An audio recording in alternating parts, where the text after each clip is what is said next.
Nice.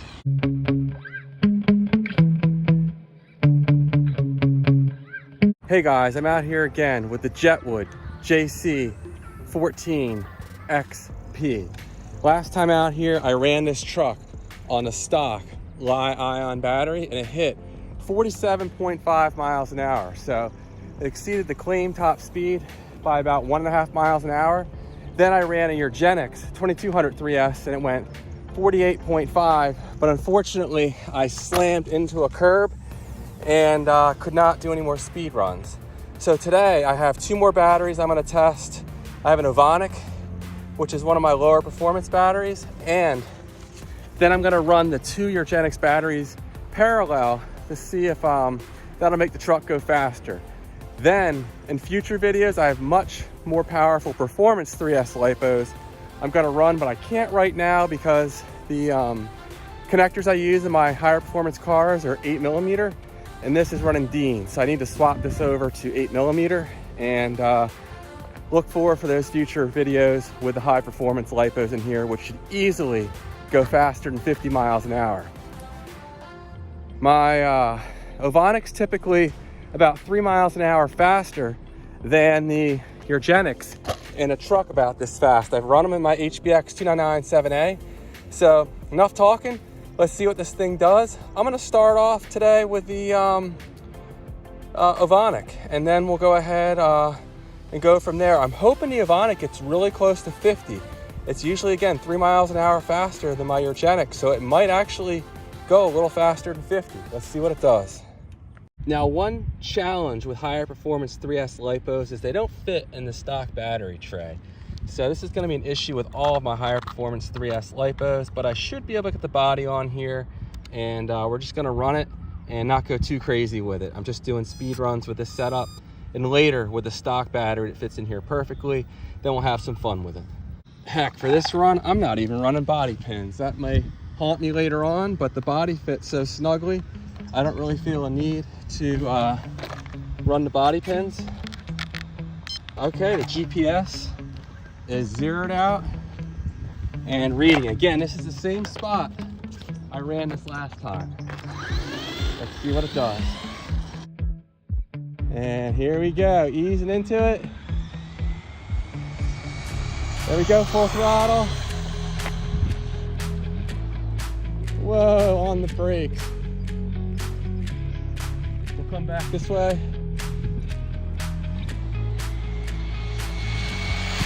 Lost it there for a second, and we'll do one more run back the other way. There we go, easing into it, full throttle. And the way I have this camera set up, I'm having a really hard time controlling this car.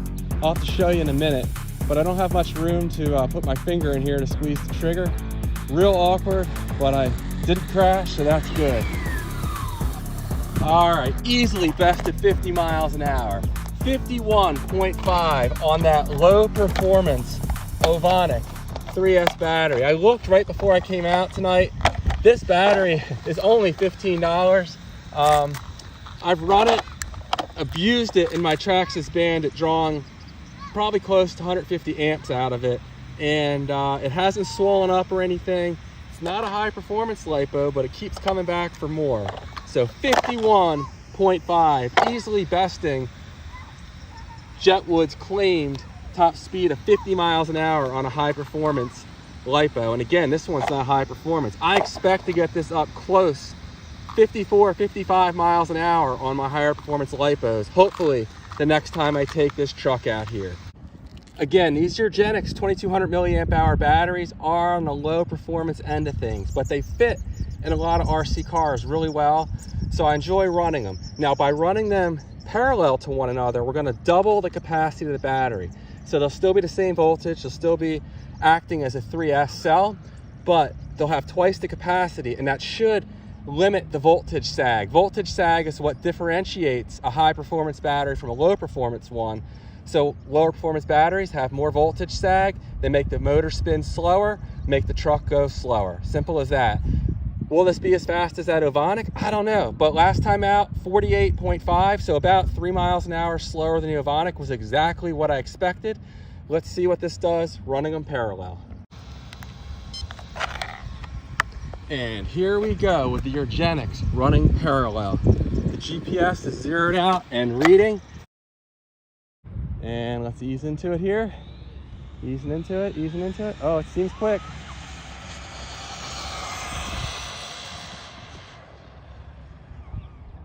Whoa, good thing I have the body pins on there. I hit the brakes a little hard, spun out, and flipped over. Did we beat 51? I don't know, it seemed pretty quick.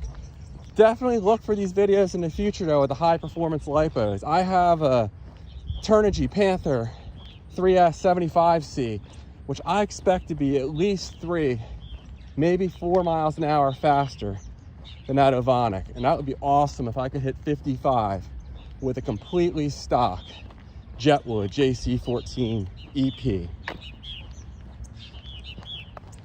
Looks like the GPS is still attached.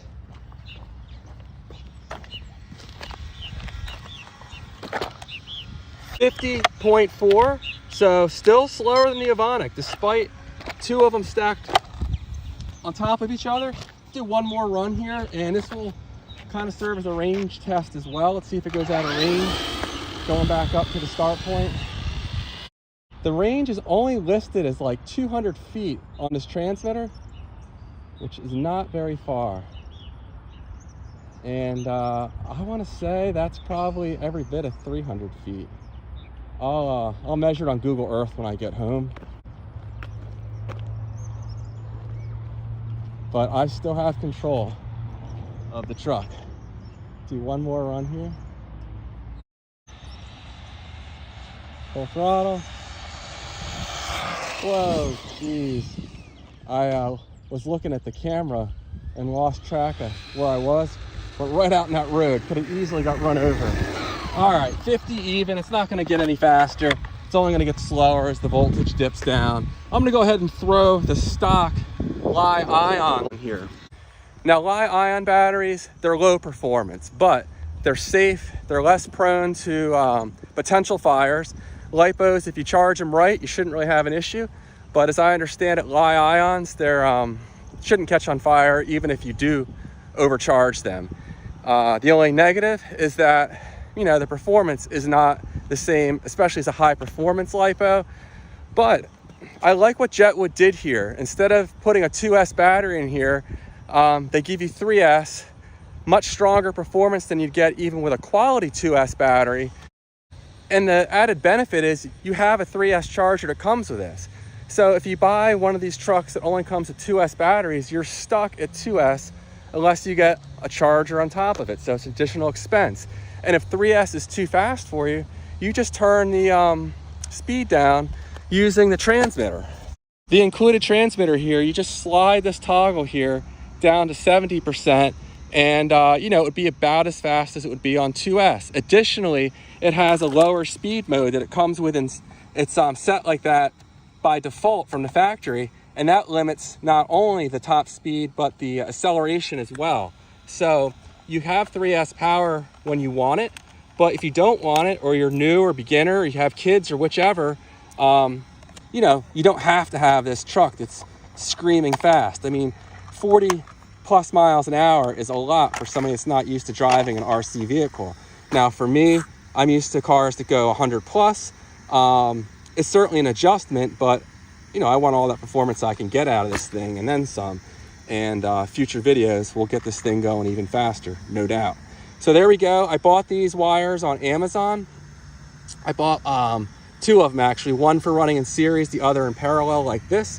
It's like $8. So nice option to run batteries in parallel, especially if you can find 2 that fit well, because that will double your run time and give you some additional performance. You saw we picked up 2 miles an hour versus running them individually by running them parallel. All right, next up will be the stock Li-ion battery. Oh, and I mentioned my trigger room. You can see there, I'm not dealing with much space when I have my hand tucked in there. So really hard to drive, but got to make videos. And I didn't tape it quite in the optimum location, my selfie stick there. So I have the stock 3S 2000 milliamp hour LiPo in here. And this is definitely going to be slower. Last time it went 47.5. Now again, this truck is completely stock battery and everything in here right now. So this is how it'll perform when you purchase it. Completely stock. Full throttle.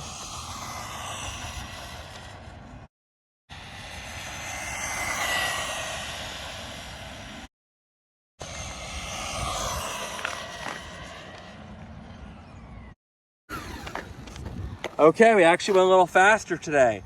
48.2 on the stock LiPo. It probably warmed up a little bit doing several runs in a row, and I used a little bit more room than last time. Last time there were some puddles out here and stuff. I had to be a little more careful, and this time I could open it up a little bit more. Now I'm just gonna have some fun with it.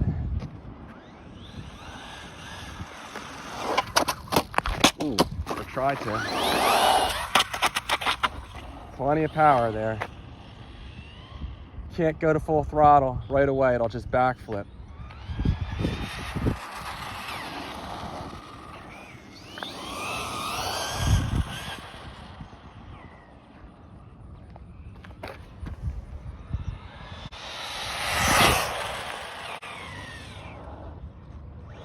This thing is seriously quick.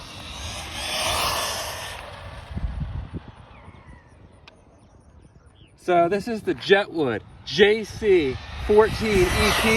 I think it retails for about $180. It comes with the charger, the battery, actually two batteries. Oh shit, there's a car coming. 2 batteries, and everything you need to run it like you see I'm running right here. I'm gonna go ahead and get into it a little bit more, and then we're gonna see how warm the ESC and the motor are getting. It's about, it's in the low 80s right now, so not, you know, terribly hot. And I'm gonna let this thing run hard for several minutes. I might not put it all on camera, but I'm gonna run it for several minutes, and then we'll check the temperatures on it.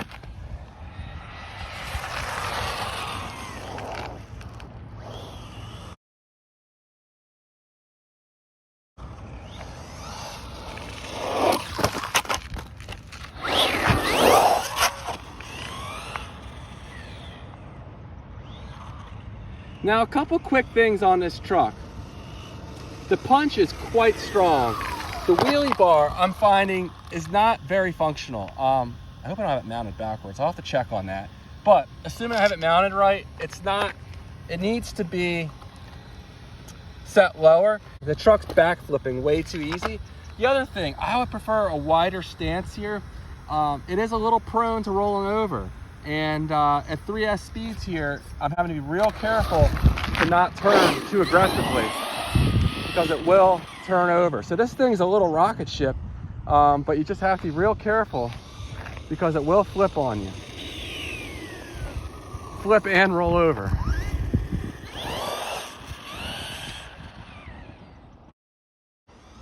But the range on this transmitter is definitely sufficient for stock running. No complaints with the transmitter. Now, when I get this thing going faster, if I get it going, you know, 60, 70 miles an hour, I may need more range, but at this location, I have more range than I have open space to run.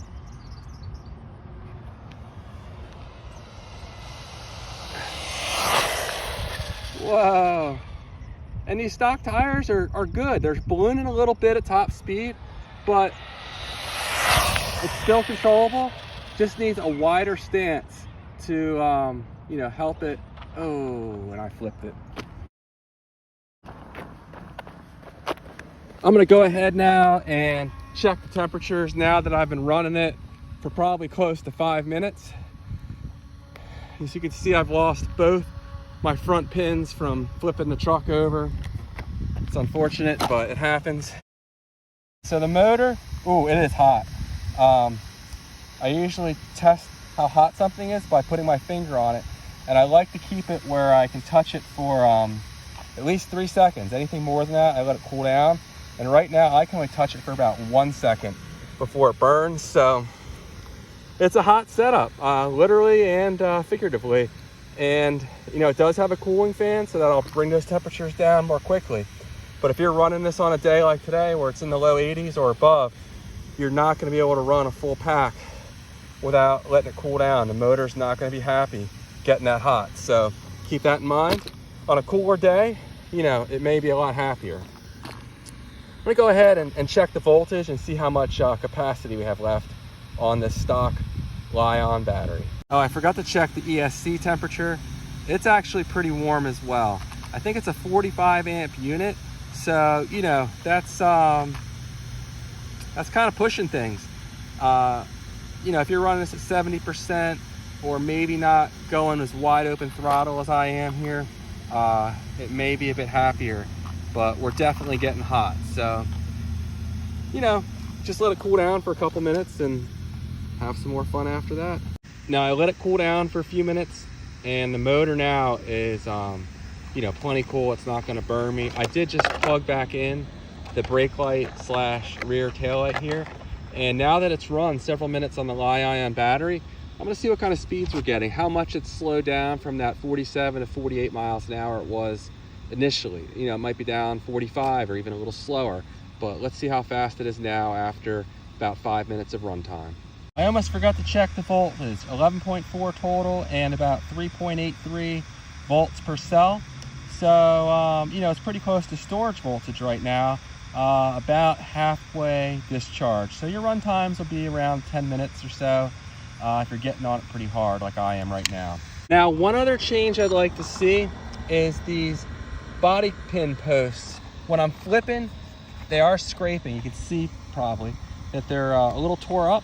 Now, Jetwood did send me additional posts, so I'm not really worried about it if these wear through. I have an extra set.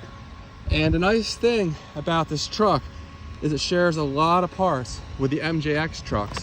And they've been out for a while, so parts availability between Jetwood and MJX, you know, it should be quite good. Get things on Amazon and other locations as well.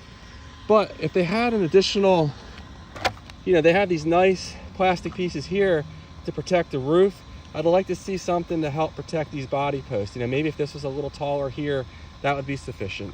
But just something to consider for the future version of this.